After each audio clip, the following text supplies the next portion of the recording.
چې دوی موږ له دا پیسې نه راکولې نو دوی به موږ شادي حال ته نه غوښتو.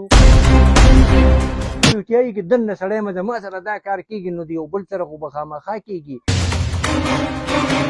هلک یې په سټیج باندې ودرو، تصویران یې ته واخیستل، جنۍ نه یې تصویران واخیسته او واده سامان د ما ټول نسیه په قرضو باندې اخیستي دي او موږ د خدای تعالی هغه جزانان یو. په دې سوالي کور کې ناست یم، تا چیک په دفتر کې پاتې شوی دی، سبا 11 بجې به تا ته چیک میلاویږي. اعوذ بالله من الشیطان الرجیم، بسم الله الرحمن الرحیم.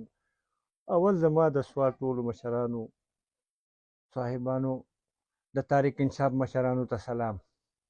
بعد د سلام نه عرض دا دی چې د دین الګوډي او هفته مهینه د تاریک انصاف حکومت ودونه شو، د زکاتي وتونه یې شروع کړل او په هغې کې ما فارمونه جمع کړل او دغه دی دا کار یې راله نور ښه ټول هر څه سره یې برابر کړل. راله بیا د دې ځایږي نه دغه یې راله وکړو، دا 2-3 پېرې راته ټلیفون وکړو چې تاسو به شادي حال ته راځئ او 15 کسه میلمانه به د هلک ته طرفه راولئ او 15 کسه به د جنۍ د طرفه راولئ. نو هغه کسان موږ د دې ځایږي نه ځان برابر کړو او روان شو شادي حال ته. چې لاړو کله کېناستو هلته کې خلکو خپل چیکونه ټولو واخیستل. اخره کې چې موږ ته موقع راغله هلکه مایي زموږ چیک موږ له میلاو نه شو. چیک ما ته یې وویل چې هلکه وروره ستا چیک په دفتر کې پاتې شوی دی، سبا 11 بجې به تا ته چیک میلاویږي. ټولو ته اشاره کړم ما ویل زه نه ځم له دې شادي حال نه چې زما چیک ما ته نه میلاو شوی، زه نه ځم، زه عاجز یم.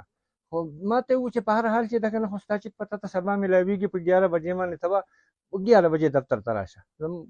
سبا چې لاړو 11 بجې دفتر ته وایي چې هغه خو چیک زموږ نه څه ګډوډ شوی دی او دغه دی دا جو څه چل ولې را سره شروع کړو چې نن او سبا او نن او سبا. په دې منځ کې هفته خو منګل که صبر وکړو، کته بره لاړو رالو پسې یو ته وینا بل ته وینا، خو لکه څه مزه یې ونه کړله. څه حال موږ له یې ویستو. بیا چې داسې کار شوی چې د دې زه پوه دا شوم چې بیا دا شی چې نه کېږي نو په دې واده ما نه کوه. زما د واده وس نه کېده چې ما واده کړی وی. ما په نسیه باندې ما کټ اخیستی دی، ما بستر اخیستی ده، ما مقصد دا دی واده سامان د ما ټول نسیه په قرضو باندې اخیستي دي. نو چې که د دوی بیا دا چیک زما لیټ کړو نو که دا دوی لیټ کړی نه وي دوی ما ته ویل چې دا نه میلاویږي نو ما واده نه کوه.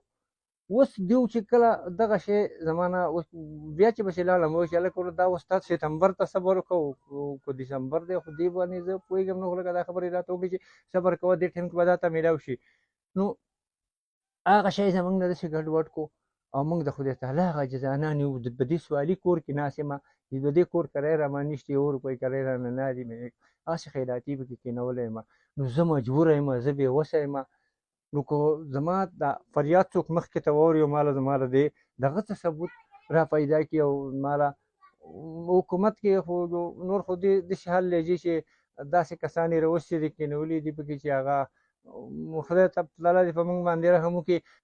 سبا له چې پسې موږ لاړو دی وایي چیکونه خو یار ته اوس دغه ته نومبر ته که ډسمبر ته صبر وکړه په هغې کې به تا ته میلاویږي. زما دې په خدای قسم وي چې زه د پي ټي آی خاص سړی یم.